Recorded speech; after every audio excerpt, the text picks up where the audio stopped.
쉬었다 이걸 다. 조금 힘들시가지고 저 브레이크 타임 가지만 반 이상이 가버리네. 자, 여러분 피곤하실 건데 지지개 한번 핍시다. 쭉 펴있어. 한 번 더 피고. 이 스트레칭이 굉장히 중요한 겁니다. 집에서 동물을 기르면은 고양이나 개가 아침이나 저녁에 스트레칭을 합니다. 다리를 쭉 뻗으면서. 아까 빠진 것이 있는데,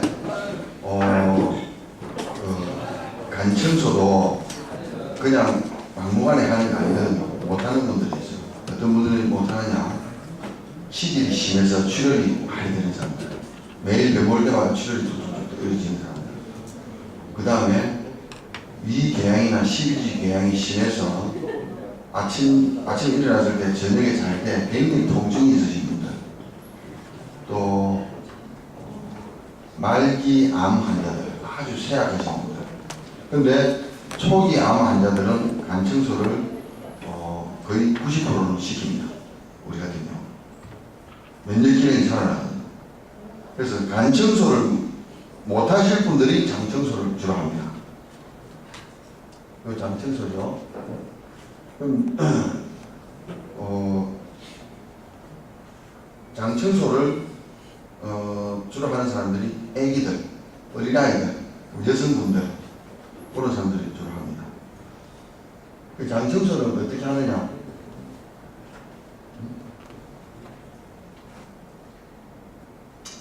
장 청소는 장 세척과 장 청소는 다릅니다. 장 청소는 한약액을 직접 항문으로 아주 얇은 카테터를 사용하고 이렇게 사이클의 원리로 자연적으로 들어가게 만듭니다.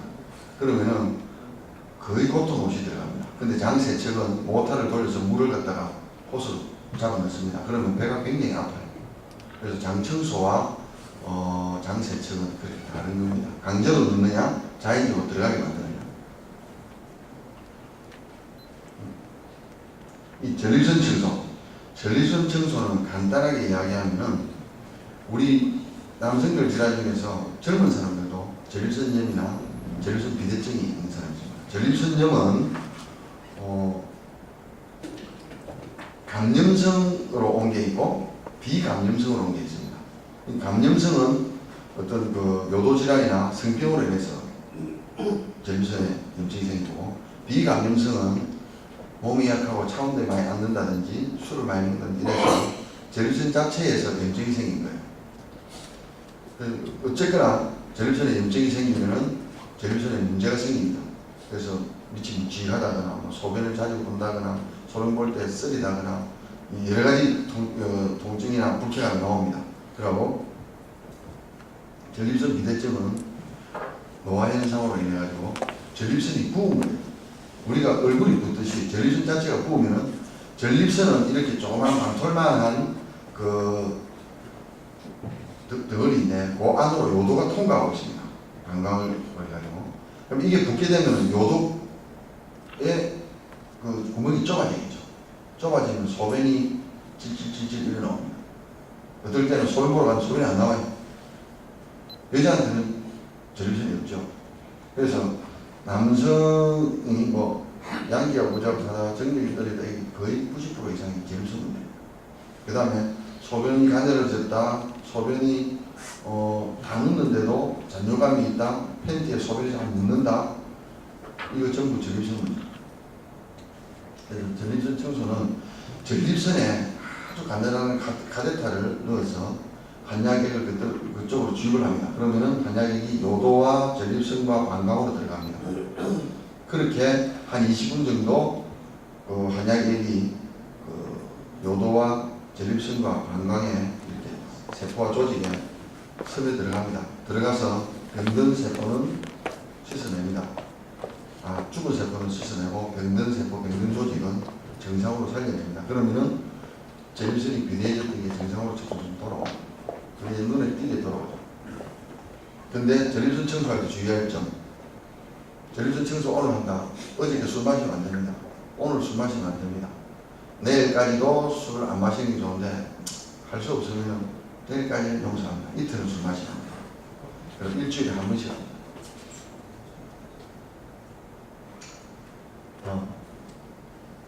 이 전립선 청소는 예부터 있은 치료인데 여튼 획기적인 치료입니다.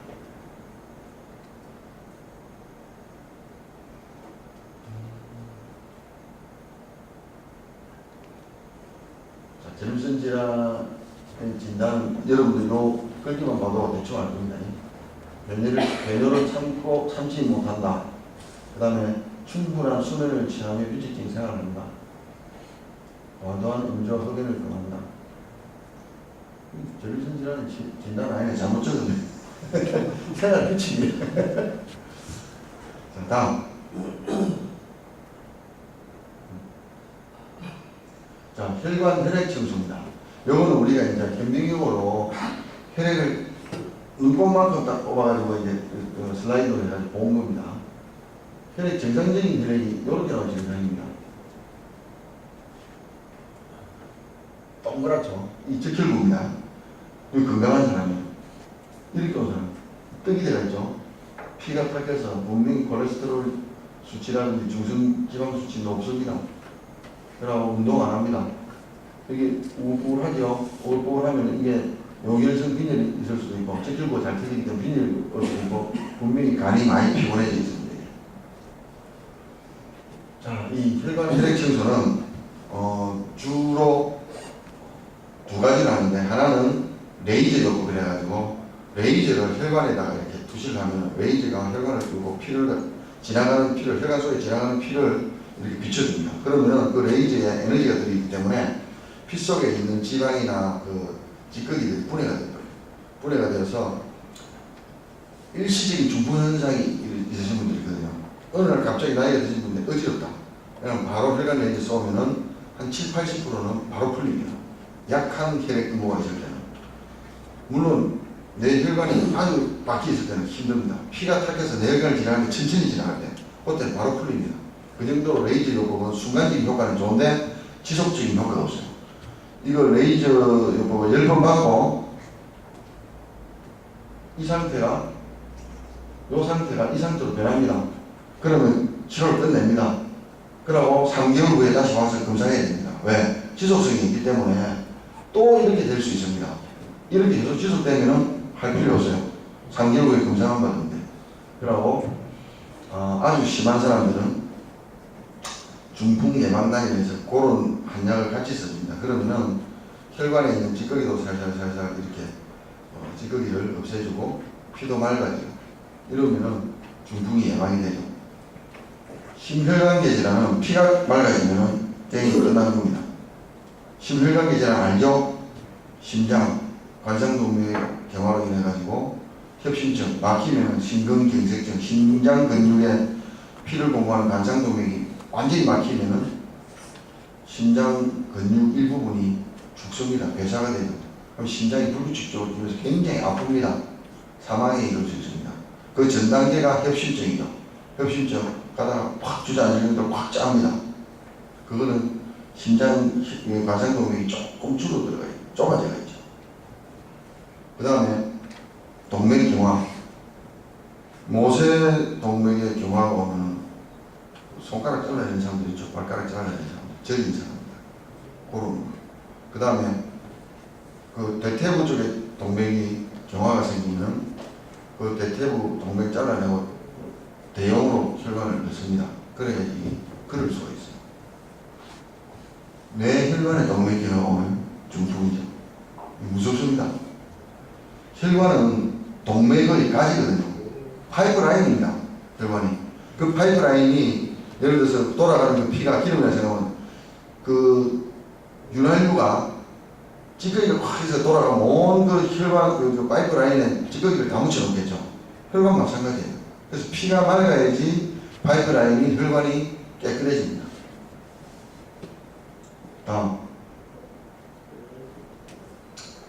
파동치료 처음 들어보는 분 많을 건데 이 제3의 의료로 해가지고 파동치료가 상당히 제 생각은 제 혼자가 아니고 우리 학회 사람들도 그런 생각을 하는데 많은 각광을 받을 것입니다. 이 파동치료는 기본이 간단히 설명하면 우리 몸의 세포와 조직에서 파동이 나오는데 파동이 5천여 가지가 나온답니다. 거기서 예를 들어서 당뇨병이나 어떤 뭐 심혈관계 질환 또 뭐 구체적인 어떤 뭐 암이라든지 이런 쪽에서 문제가 있어갖고 파동이 잘못 나왔을 때는 파동을 감지하는 기계, 진단하는 기계가 있고 파동을 다시 넣어서 치료하는 기계가 있고 같이 개만하는 기계가 있어요. 우리 한의원에는 치료만 하는 기계가 있는데 어떻게 치료하느냐? 그 주파수에 맞게끔 당뇨병이라면 당뇨병, 독소해독, 당뇨병 질환 딱 코드를 넣으면 그 파동이 몸속으로 들어가서 우리 몸에서 나오는 그 잘못된 병적인 파동과 공명을 일으켜서 병든 세포를 정상적으로 만들고 몸에 있는 노폐물을 자꾸 빼냅니다.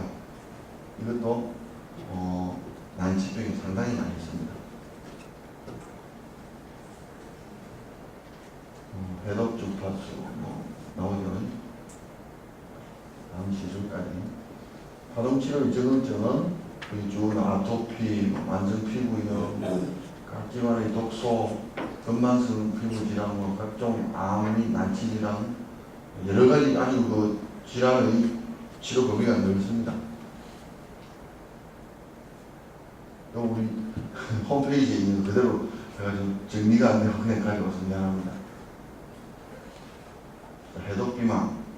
왜 해독 비만이 있느냐? 비만 치료는 비만이 어떻게 오니까? 많이 먹고 운동 안 해서 노동 안 해서 찌꺼기가 쌓여가지고 그 지방으로 축적돼서 비만 아닙니까? 비만이라고 덩치 크다고 비만 아닙니다. 근육질이 많은 사람 비만 아닙니다. 지방질이 많은 그 지방질이 많은 사람은 체지방률이 높죠. 지방이 몸무게에서 차지하는 비율이 높은 사람이 비만입니다. 근데 왜 해독 비만이 되느냐? 해독 먼저 해야 됩니다. 몸에 찌꺼기가 많이 차있기 때문에 간 청소든 장 청소든 뭐 파동치료든 혈관 그 레이저를 해가지고 그 혈액 혈관 청소든 이런 걸 해가지고 해독을 시키고 난 다음에 면역력이 어느 정도 살아날 때 그때 약을 투여하든지 다른 치료를 해가지고 지방을 빼줘야 됩니다. 왜? 내 몸이 건강하게 이렇게 돌아오지 않으면 우리 몸 세포 속에는 여러분들 많이 들어봤죠? 미토콘드리아라고. 세포마다 미토콘드리아가 있거든요. 그 미토콘드리아는 여러 수십억 개입니다. 왜? 세포수와 비슷하거든요. 그 미토콘드리아가 하는 일이 뭐냐? 에너지를 생산해내는 공장입니다. 그 미토콘드리아가 몸이 좋아야지 팽팽 돌아갑니다. 팽팽 돌아가면서 지방을 분해해서 에너지를 쏟아냅니다. 그러면 여러분은 안 피곤하죠. 살이 잘 빠지죠. 한약 먹는데 왜 살이 빠졌냐? 그것으로 설명할 수 있습니다. 운동을 해도 안 피곤하고 이렇게 한약을 먹으면 면역 기능이 살아나고 정진되면서 미토콘드리아가 수십억 개가 팽팽팽 돌아갑니다. 에너지 방출을 막 시키죠. 에너지를 어디서 나오냐? 지방이 분해되면서 그 살이 빠져요. 그래서 해독요법을 최우선시하면서 비만을 치료하니까 해독 비만이 됐는데 비만은 간단합니다. 자, 여러분들 물질 우리 문명시대에 살고 있죠. 자본주의의 혜택, 피해도 있지만 혜택도 많이 누리죠. 절대 빈곤, 배고픈 게 지나갔죠. 그래서 지금의 질병은 못 먹어서 오는 질병보다는 남아 넘쳐서 부패해서 찌꺼기 때문에 오는 질병이 대다수입니다. 생활 습관성 질환이 대다수입니다. 생활 습관성 질환은 심혈관계 질환, 중풍, 동맥경화, 협심증부터 시작해가지고 암까지. 자, 여러분들 뭐 초등학교를 많이 갈 건데 죽었다 이러면 교통사고, 암, 뇌혈관 출혈 이 세 가지가 주종입니다. 주종. 그게 생활 습관성 질환이자 비만에서 아주 잘 옵니다. 그래서 현대인들이 보는 거는 많고 욕심은 많이 생기는데 이게 충족되지 않으니까 스트레스가 엄청 받죠. 또 조직사에서 일하다 보니까 스트레스가 많이 오거든요. 이걸 해소할 길이 없으니까 먹는 거로 조집니다. 먹어주면은 자 탄수화물을 많이 먹거든 주로. 탄수화물을 먹게 되면 뇌에서 세로토닌이라는 물질이 나옵니다. 그거 마취제 비슷한 거거든요. 편안하고 별 걱정 없어요. 도망가면 이렇게. 그러니까 탄수화물을 자꾸 먹게 돼요. 탄수화물 딱 먹으면은 얼마 안 있어서 세로토닌이 딱 분비가 됩니다. 도망가면 오거든요. 단백질 먹으면 그전에요. 왜 여러분들 고기 딱 먹고 나면 그전하죠. 밥 꼭 먹는다고. 그 작게 먹어서 먹는 거예요. 탄수화물 섭취 안 하니까 허전하거든. 세로토닌이 적게 분비해야 되거든. 그러니까 고기 실컷 먹고 또 밥 먹는다. 찰지는 지름길, 거기다가 또 술까지 곁들여서 늦게까지 또, 그 다음에 2차까지 가봐요. 비만 안 될 수가 없죠. 이렇게 이야기 안 나오면 한 번씩 그러면. 그래서 술은 이거 습관성입니다, 습관성. 그래서 비만도 여기서 출발합니다. 그래서 비만을 치료하려면은 여러분들이 생활 습관을 고쳐야 되고, 생활 습관을 고치려면 행동을 고쳐야 되고, 그 행동을 고치기 위해서는 여러분들이 생각을 바로잡아야 됩니다. 그 누가 해줍니까? 신경정신과적 치료가 들어가야 됩니다. 그래서 심리치료를 받아야 되고, 초콜릿을 못 먹으면 환장을 하겠다. 초콜릿 못 먹게 만들어줘야 됩니다. 그런 치료 직접 해줘야 돼요. 그럼 나는 너무 멋이 땡겨서 못 살겠다. 밥이 최고다. 밥, 양푼이 녹으면. 그러면 그거 안 먹을 수 있도록 밥맛도 좀 떨어뜨려줘야 돼요. 근데 밥맛 떨어뜨리는 데는 여러 가지 치료법이 있지만은 심리적인 치료를 써보고 그 치료가 제일 좋거든요. 그 치료가 안 될 때는 밥맛을 떨어뜨리는 그 약물을 순간적으로 써줘야지 이걸 계속 쓰게 되면 몸에 도움이 별로 안 됩니다. 근데 쪄가지고 문제 생기는 것보다는 어느 정도 조절을 해줄 수 있으면 위장의 용량이 줄어드는 거예요. 위가 아주 얇은 막입니다. 1mm 정도밖에 안 돼요. 그 이 벽이. 그게 늘어져가지고 커져가지고 있어서 자꾸 위산이 분배해야 되거든요. 한 1개월 정도만 적게 먹어주면은 익숙해져서 위가 제자리로 돌아갑니다. 미국같이 300kg, 200kg 나가는 사람은 전 수술하는지 압니까? 위장을 반 이상 잘라내버려요. 그러면서 용량이 작아서 더 못 먹죠.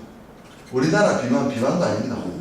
200 몇십 킬로, 300kg 한번 나가보세요. 지 몸도 지가 못 가눕니다.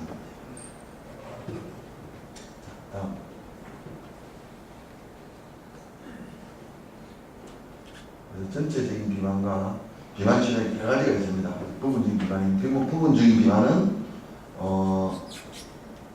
미용 쪽이에요. 비만이 치료가 되면 건강이 돌아옵니다. 한방 비만 치료를 통해서 비만이 치료가 되면 굉장히 건강해지고 요요 현상이 생깁니다.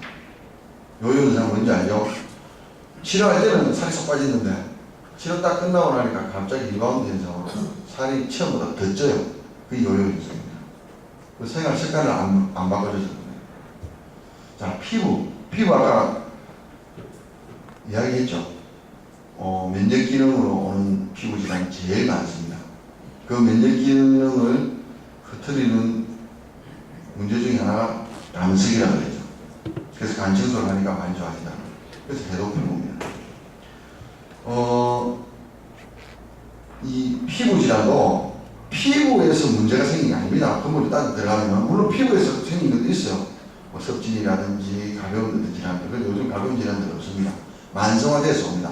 아까 좀 전에 이야기했던 화폐상 섭진, 동정에서 딱 오는 거. 무엇이 자꾸 시치고, 뭐 허리띠 같은 매는데 이쪽에 접촉성 피부염, 그 다음에 아토피성 피부염, 근성, 이거 전부 만성화된 질환이에요. 그 다음에 여드름은 사춘기 때 옵니다. 호르몬의 변화가 생기면 사춘기 때 오는데, 28청춘 때 오는데, 왜 38청춘, 48청춘이 오고, 어떤 데는 50대 아줌마가 여드름 나온다. 이건 질환입니다, 질환. 내부 장기에 문제가 있는 거예요. 그래서 호르몬 대사가 교란이 일어나면서 문제가 생긴 거예요. 그래서,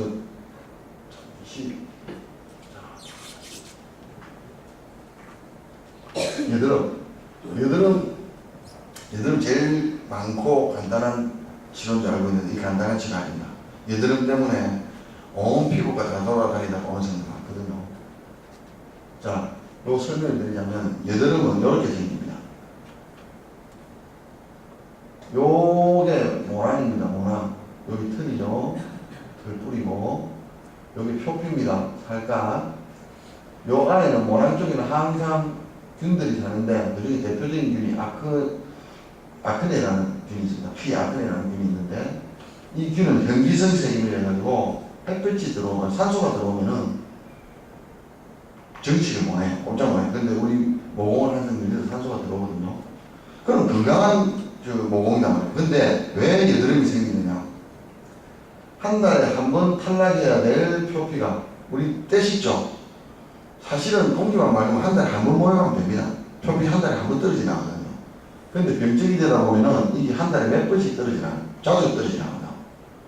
병리적이죠. 떨어지면 요거는 떨어지는 게 아니고 요것도 다 표피입니다. 요것도 떨어지면 요 모낭 안에 표피가 많아요. 찌꺼기가. 그 다음에 피지가 과대 분비가 돼가지고 요 모공을 막아버립니다. 그럼 산소가 투하를 못하죠? 그럼 아크네이균이 좋다고 정치가 갑니다. 확확 불어나요. 뭘 먹습니까? 이 피지를 먹어요. 피지 먹으면 싸야죠. 그 싸는 그 배설물이 유독하단 말이에요. 유독하기 때문에 가스가 생기고 염증을 일으킨 게 여드름입니다. 그럼 이거 어떻게 치료해야 되느냐? 이것만 뭐 짜라고 뭐 여기 뭐 안 되면 심각하면 주사를 놔고 스테로이드 제작 바르고 이러면 그 당시는 사그라드는 것이 보입니다. 근데 일주일, 2주일 지나면 또 사그라옵니다. 근본 치료가 아니죠. 왜? 이 피지 분비는 호르몬 대사하고 바로 연결되어 있습니다. 호르몬 대사는요, 우리 몸의 전체 신진대사, 그 다음에 장부기능의 그 건강도에 따라서 신진대사가 달라지죠. 결국은 뭐냐? 내 몸이 건강해야지 신진대사가 제대로 돌아가고 오장육부가 튼튼해야지 호르몬 대사가 제대로 되고 피지 분비가 정상적으로 되면서 표피 탈락이 한 달에 한 번씩 됩니다. 그렇게 만들어줘야지 내부 장기가 튼튼해지고 내 몸이 돌아와야지 이게 치료가 되는 거예요. 그렇게 이거 여드름 하나도 내부 질환입니다. 내과 질환이에요. 내부를 튼튼하게 해놓으면 거의 치료 다 됐습니다. 그런데 외부도 소홀히 할 수 없죠. 직접 바깥과 접촉을 하니까. 그래서 우리가 이제 볼 봤을 때 좀 덜 볼만하고, 그 다음에 또 화장을 할 때도 순수 천연 무슨 크림 같은 거 발라라. 비누도 피지가 많으면 좀 피지를 씻어내줄 수 있는 비누 이런 거 쓰게 만들고, 요즘 특히 이제 화장품이 있죠. 사실은 전부 독입니다. 독. 그 여자들은 독을 바르면서 살아요. 그 화장품 전부 독입니다. 루즈 있죠. 그 먹으면 안 되는 거거든요. 루즈를 한 여자 와이프한테 한번 물어봐요. 니 지금 살아가면서 루즈 몇 개 바꿨노? 예를 들어서 한 100개 바꿨다. 루즈 100개 먹은 거예요. 먹으면 안 되는 거 먹은 거예요. 이거 그 옛날에 도랑이랬는데 메이크업이죠. 이거 전부 가리기 위해서 하는 거거든요. 그러면 그게 뭐냐? 돌가루다, 돌가루. 돌가루가 모공에 들어가가지고 그것도 파낸다고 우리 주방용 세제보다도 더 심한 독한 세제를 여기 써가지고 모공을 파내게 만들어요. 그렇게 화장이 피부를 굉장히 상하게 만듭니다. 연예인들이 피부가 안 좋죠. 그래서 요즘 어떤 화장품들이 이제 나오느냐. 저는 그런 데 관심이 많다가 요즘 발견하면 먹어도 이상이 없는 화장품. 예를 들면 샴푸 하나를 예를 들면 비누나 샴푸에는 계면활성제라는 게 있어. 그게 뭐냐면 물과 기름을 섞어주는 역할을 하는 게 계면활성제인데 비누보다 샴푸에 훨씬 더 많이 들어있습니다. 그 계면활성제가 아주 유독한 화공약품입니다. 그걸 우리 머리에 바로 씌우는 거예요. 근데 이게 탈모의 원인도 될 수 있지만은 이게 스며들어서 모세혈관에서 이게 빨아들여서 호르몬과 결탁을 하면 환경 호르몬 같은 역할. 환경 호르몬 알죠? 왜 뭐 고기가 척추가 삐뚤어지고 남자 정자수가 줄어들고 하는 게 있죠. 암을 유발시키고. 그 환경 호르몬 역할을 하기 때문에 기형아를 낳을 가능성도 있고 그런 자료들이 많습니다. 그래서 화장품은 먹을 수 있는 화장품이 돼야지 바를 수 있다. 그래서 순수 공유나 과일이나 어떤 천연 제품에서 뽑아야 돼요. 그래서 어떤 제품을 보니까 그 제품은 계면활성제를 코코넛인가 뭐 야자열매 그쪽에서 뽑아봤습니다. 그러고 그걸 어린애가 먹어도 큰 문제가 없어요. 화장품은 궁극적으로는 우리가 옛날에는 좀 다르죠. 꽃분바라고 하는 게 전부 꽃에서 무슨 이래가 발라고 이랬지. 지금같이 무슨 착색 돌가루를 바르고 이게 안 했거든요. 그럼 그거 지운다고 또 뭐 클렌징 한다고 뺏겨내는 그 바르고 여자들요 어떤 사람은 10개까지 바르고 지우고 그래요. 굉장히 피부가 스트레스가 많이 받죠. 그래서 화장품도 아주 중요하다는 거. 여드름을 치료하면 화장품 반드시 바꿔야 됩니다. 기미는 여러분들이 시커멓게 있어요. 이게 원래부터 이렇게 시커멓게 되고 아닙니다. 천만에 맞습니다. 멜라닌이 계속 올라오는 겁니다. 이것도 내부 장기가 문제가 있어가지고 그 얼굴 쪽에만 부분적으로 자꾸 이게 올라와요. 멜라닌 색소가. 그래서 기미가 되는 거예요. 원래는 멜라닌 색소가 피부를 보호해주기 위해서 골고루 퍼져 있죠. 너무 많이 진한 게 이제 흑인들이고, 그죠? 그래서 기미도 내과적인 처치도 해야 되고, 우선 보기 좋게 하려면은 그 표백제를 써야 되는데, 그 표백제도 화학적인 표백제를 쓰면은 피부 암도 일으킬 수 있어요. 천연적인 표백제를 써야 합니다. 아토피. 이 아토피야말로 대표적인 공해 질환입니다. 자, 아까 비만 이야기했지만, 여러분들 공기 마음대로 먹을 수 있습니까? 마실 수 있습니까? 여러분 물 마음대로 마실 수 있어요? 음식들은 어떻습니까? 화공약품들이 얼마나 많이 들어가 있습니까? 그걸 튀겨요, 구워요, 이러면 그 많이 들어간 화공약품이 10가지 같으면 그 재고 100가지로 늘어납니다. 타면서 화관을 일으켜서 이런 것들을 우리가 섭취하고 있습니다. 그 다음에 우리의 정신적인 거, 영적인 게 오염되어 있잖아요. 욕심을 많이 내게 만들고 남 덩치는 거, 그죠? 자, 이런 것들 때문에 사실은 정신적인 해독, 육체적인 해독, 해독용품이 필요한 거거든요. 아토피도 마찬가지로 공해 질환입니다. 자, 어른들 아토피 있거든요. 스트레스 많이 받으면 어떤 가구 아줌마 이야기인데 스트레스 많이 받으니까 나만 돈이 됐다 말이야. 얼굴에서 진짜 거짓말 안 하고 진물이 줄줄줄 흐릅니다. 두둥 붓고 한의원에 올 적에 선글라스 끼고 그 다음에 마스크 하고 모자 푹 뒤집어 씌고 옵니다. 오면요 다른 환자 못 보고 내 잡고 옵니다. 1시간 2시간씩. 그래서 12년 전에 제가 아토피 치료를 하다가 아토피 환자 엄청 많은데 완전히 손 들고 피부가 다른 게 됐습니다. 왜? 제 실수가 있었거든요. 양약이 그 정도인 줄 난 몰랐거든요. 양약에 대해서 제가 잘 몰랐기 때문에 양약을 끊고 시작하거든요. 끊으니까 리바운드 현상이 엄청 일어납니다.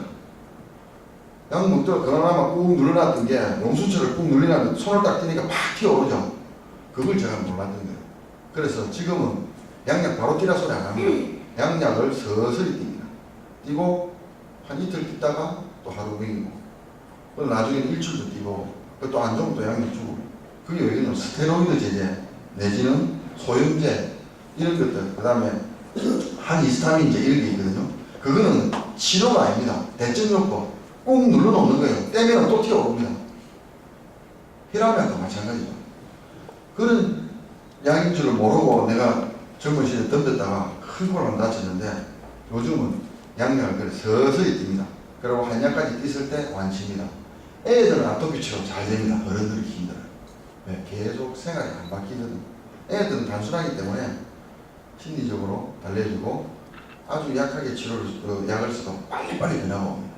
그리고 엄마하고 집에서 먹는 음식 바꿔야 되고 세탁 바꿔야 돼요. 세탁. 여러분들 무슨 피존이라고 뭐 냄새 안 나고 뭐 이런 게 정경이 아니라 그거 아주 독한 거예요.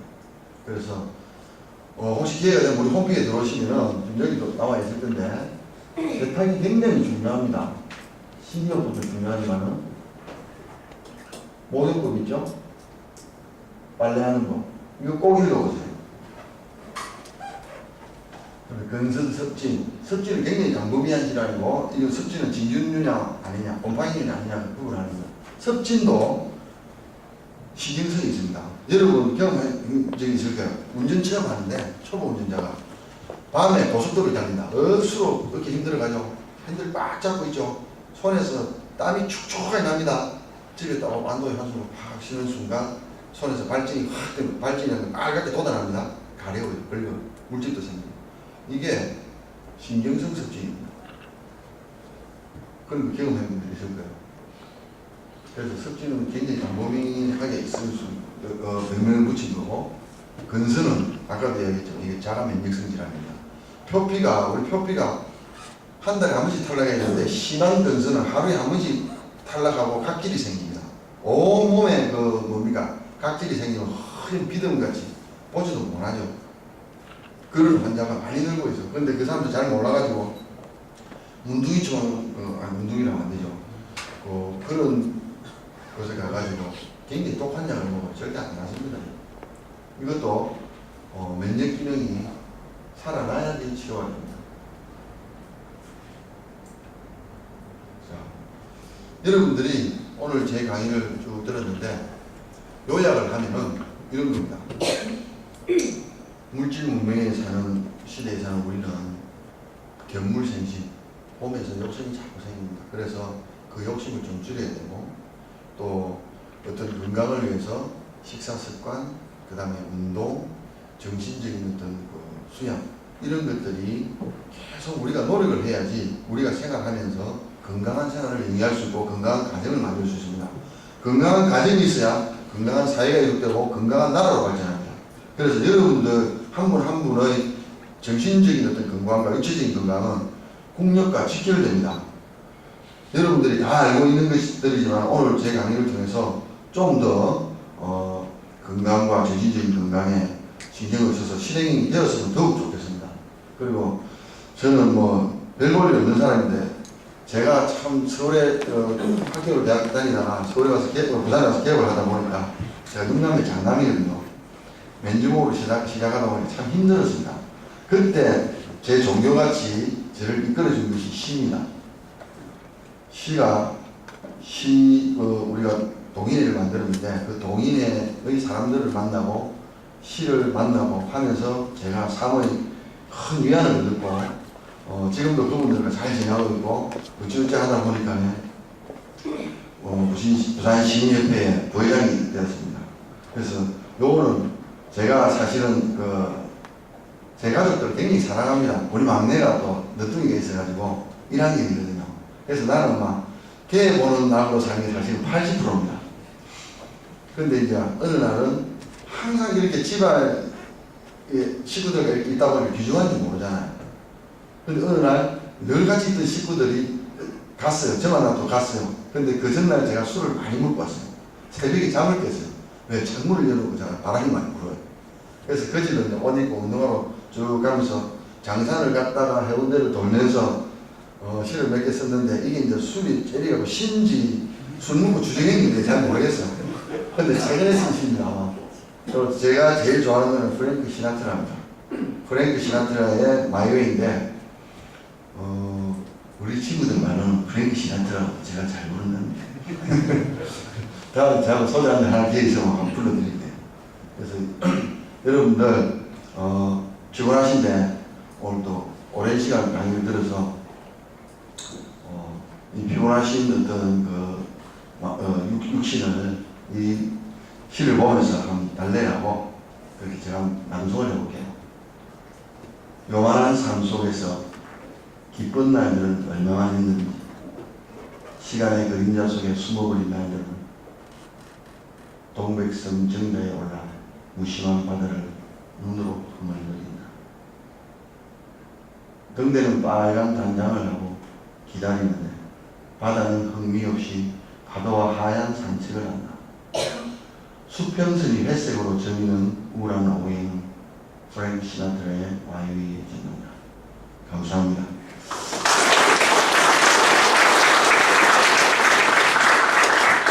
질문 있으신 분들은 손들어 질문해 주셔도 좋고 또 시간이 오신 분들은 우리 홈페이지에 들어와서 질문하셔도 좋습니다. 저희 한의원 오코는 맑은 누리 한의원입니다. 그리고 요게 영어로 보면 HAEDOK인데 해독입니다. 발음으로 해독.com 치면은 그리고 혹시 뭐 지나가시다가 우리 지금 중단하고 있는데 사실은 십몇 년째 신앙송회를 매달 했거든요. 다음 달부터는 아마 재개할 건데 신앙송회 할 때 같이 오셔서 신앙송 하셔도 좋고 또 거기서 나가도 같이 먹고 가끔은 유명한 시인들도 한 분씩 옵니다. 같이 함께 나눌 수 있는 조그마한 문화적인 공간이 됐으면 하는 제 바람이고 하단 지하철역 진입은 주입니다. 질문 있으신 분들은 손들어서 질문해 주세요. 아무거나 괜찮습니다. 예. 그러니까 그 아미노산 선배님 말씀하는데 녹용 말씀하시나요? 예. 녹용하고 녹혈하고 녹혈은 말 그대로 피입니다. 피고 우리가 녹용 사육하는 사람들은 욕을 많이 듣거든요.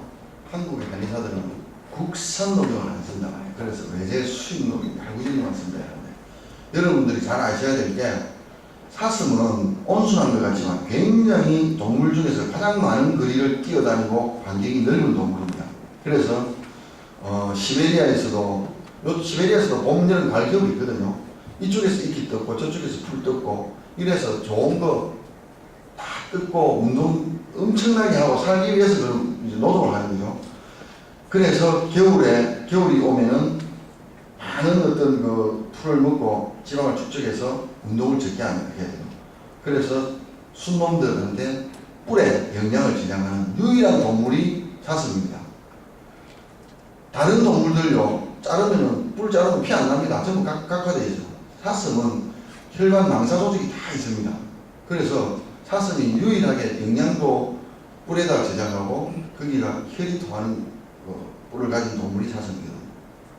그래서 사슴은 활발하게 뛰놀아야 사슴이고, 그 다음에 두 번째, 추운 지방에서 이끼라든지 풀을 잘 뜯어먹어야 그게 진짜 사슴이기 때문에 녹용은 시베리아산 녹용을 최고로 칩니다. 소련 녹용. 그럼 국산 녹용은 왜 안 쓰느냐? 사슴을 돼지우리같이 가다 놓습니다. 움직이지 못하죠. 이 돼지지. 생긴 것만 사슴이지 사는 건 돼지입니다. 우리 개도 마찬가지입니다. 개가 가만히 있지 못하는데 개를 사육할 때 한번 보세요. 가다 놓고 먹이만 줍니다. 사료는 딱 한정되어 있거든요. 그 영양이 한정되어 있다고. 그러니까 우리가 국산 녹용을 안 써요. 그리고 녹혈은 원래 뿔도 잘라가지고 말라서 이제 주로 쓰는데 녹혈을 왜 안 쓰느냐? 생거 먹으면요. 그게 기생충이 엄청 많습니다. 그래서 안 씁니다. 또 다른 질문. 예. 고삼 딸내미가 있는데 아토피가 상당히 좀 심하거든요. 예. 그래서 우리 집사람이 상당히 아토피 치료해야 될 걱정을 많이 하던데. 예. 그래서 유명한 데가 있느냐 해가지고 서울 영등포 어디에 한의원에 잘하시는 분이 있는데 거기 올라가봤자 이래 샀던데. 예. 여기 가도 되겠네요.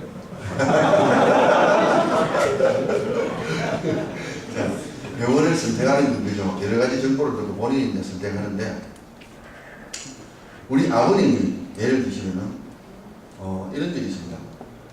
지금 연세가 8순인데, 곧 이제 8순 잔치에 지금 건강하시거든요.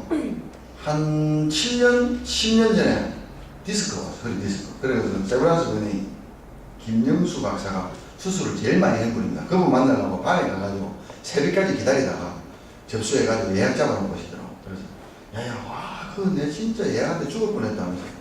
그 허리 아픈 분이 말하고 고생해서 잤는데 그 사람이 제일 유명하다니까. 그 허리 디스크가 왜 왔는지, 어떤 질환인지, 어떻게 치료하면 되는지 아버지 아십니까? 몰라. 디스크라고 한 개나 알지. 그러면 물어보고 가셔야죠. 디스크가 하루아침에 오는 건 절대 아닙니다. 물론 급성으로 와가지고, 급성이라는 것은 사고로 오는 거죠. 떨어졌다든지 무거운 걸 확 당기는데 이 무리가 오면서 디스크가 터져나오는 이런 게 이제 급성 디스크인데, 급성 디스크도 며칠 안 있으면 싹 가라앉습니다. 주로 만성 디스크는, 만성 디스크는 몸이 안 좋아서 옵니다. 몸이 안 좋으니까, 특히 간이 피곤하니까 근육에 힘이 없어서 이 척추가 목 7개, 흉추 12개, 요추 5개, 그 다음에 골반뼈 이렇게 형성되어 있는 게 척추거든요. 그렇게 관절이 굉장히 많습니다. 척추에. 그 관절 하나하나에 디스크 판이 다 들어가요. 그 디스크 판 안에 핵이 있거든요.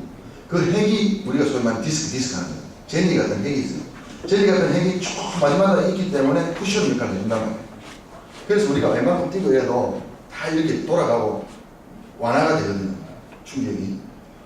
근데 그 근육이 잘 잡아주지 못하면은 이 디스크 핵에 바로 충격이 가기 때문에 디스크 핵이 섬유 거기에 터져 나와서 신경을 누르는 겁니다. 그래서 신경이 땡기는 게 디스크예요.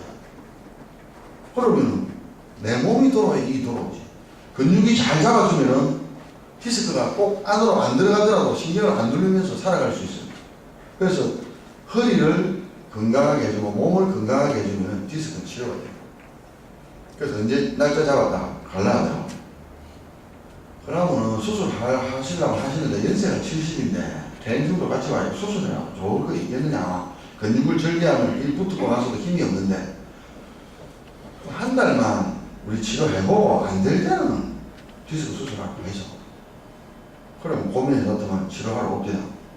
그래가지고 2주 딱 오더만 다리가 안 저리네. 디스크 들어갔나? 디스크가 뭐 그래 급속히 들어가겠습니까? 디스크는 있지만 근육이나 인대라든지 건강이 돌아오니까 이 관절을 잘 받쳐주는 거 아닙니까? 이 우리 무릎도 마찬가지예요. 우리가 운동을 해서 이 근육이 발달하면은 이 무릎이 좀 안 좋더라도 배가 안 좋더라도 별로 통증 없이 살아갈 수 있습니다. 운동 안 하고 이 근육이 고니까 무릎 관절이 참 문제가 생깁니다. 그래서 아토피도 마찬가지입니다. 왜 내가 디스크 이야기했냐면은 질병이라는 것은 원인을 잘 찾아내고 그 원인을 없애주면서 내 건강을 이끌어주면은 전체적으로 이렇게 봐야지. 디스크니까 디스크 그 척추 그쪽에만 손을 대야 되고, 아토피는 피부니까 피부에만 손을 대고, 이래 하면 이게 치료가 안 됩니다. 그래서 전체적인들 보고 제일 먼저 부모가 이제 걔가 어떤 스트레스를 받고 있느냐, 아까 이야기하죠. 매일 안아주고 귀담아주고, 부모가 이야기하고는 애들 이야기 잘 들어주고, 애하고 동격체로 우리가 낮춰가지고 계획을 충분히 한 사람의 인격체로서 애를 받아들여야 됩니다. 그래서 어떤 일들이 학교에서 벌어지고 있는지, 가정에서 어떤 불만이 있는지, 입시 중압감 얼마나 있는지 그것부터 부모님들 분석하고 그 다음에 파악을 한 다음에 일지를 쓰세요. 어떤 음식을 먹었을 때 얘가 이렇더라, 어떤 음식을 끊으니까 얘가 증상이 어떻더라, 쭉 해가지고 가져오면은 우리가 굉장히 참고로 봐야 됩니다. 그래서 서로가 노력해야지. 아토피다, 저 유명하나 가보자, 유명하나? 아니죠. 내 노력이 들어가지 않으면은 만성질환은 치료하기 상당히 힘듭니다. 그래서 같이 노력을 합니다. 같이. 우리는 감독이지 치료하시는 분은 축구 선수입니다. 감독이 아무리 용서봐야 축구 선수 안 뛰고 부상당하면 안 돼요. 예, 그렇게 감독이 열심히 하고 축구 선수도 열심히 하면 우승하죠. 답변이 되는지 모르겠어요. 예. 사양노루의 사양의 효능이 어떻습니까? 사양노루의 사양은 효과가 굉장히 급속해요. 그래서 사양이 들어가는 약들은 전부 효과가 속효가 나는 약들입니다. 예를 들어서 사양이 들어가는 약 중에 오황청심환이 있어요. 근데 지금 사양이 금지 물질이기 때문에 사양을 안 넣는데, 사양이 왜 들어가느냐? 자, 여러분 오황청심환 이야기가 나왔으니까 오황청심환을 잘 알고 있어야 됩니다. 오황청심환은 만병통치약이 아닙니다. 구급약, 급할 때 쓰는 약입니다. 어떨 때 쓰느냐? 혈압이 확 올라가다니 충격을 받아 얼굴이 벌개져가지고 기분이 상기가 되고 머리가 아프고, 혈압이 안 높은 사람이 혈압이 올라가고 가슴이 답답하고 미칠 지경이다. 그래가 쓰러졌다.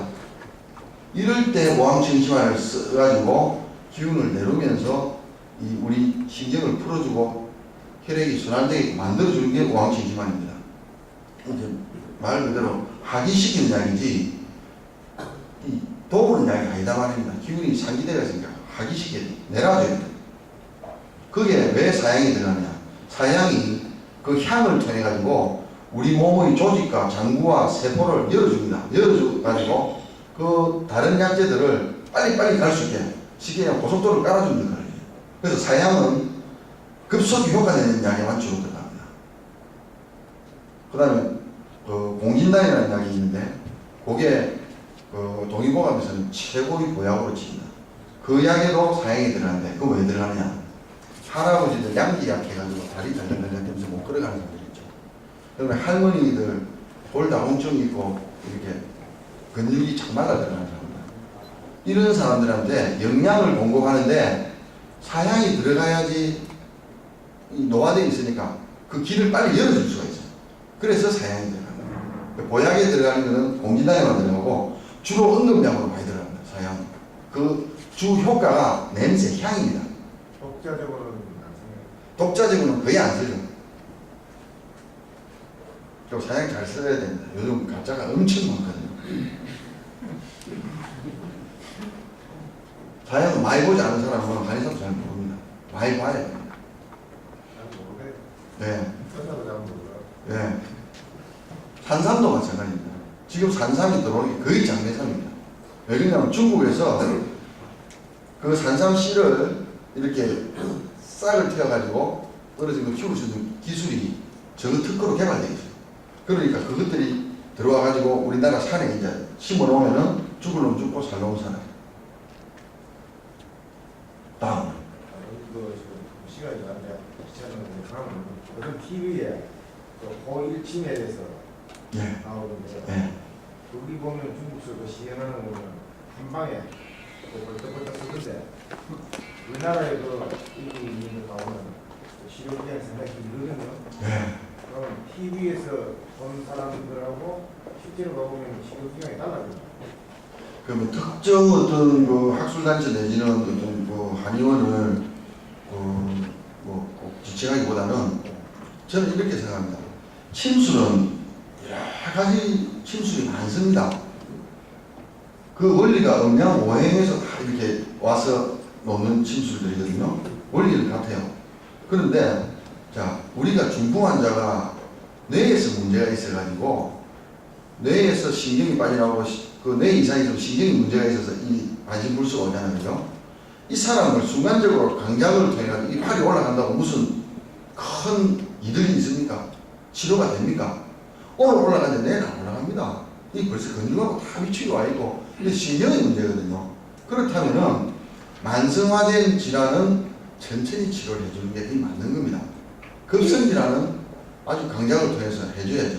근데 호일침 나름대로의 침의 장점을 살려서 그걸 또 부각시키는 거고, 보통의 사람들은 마케팅이나 의사들이 사실은 지금이니까 말이지, 우리 초창기 기업해가지고 선배님 오면 선배님들 공부 열심히 하나 이래야지, 니 매출 얼마 오르노?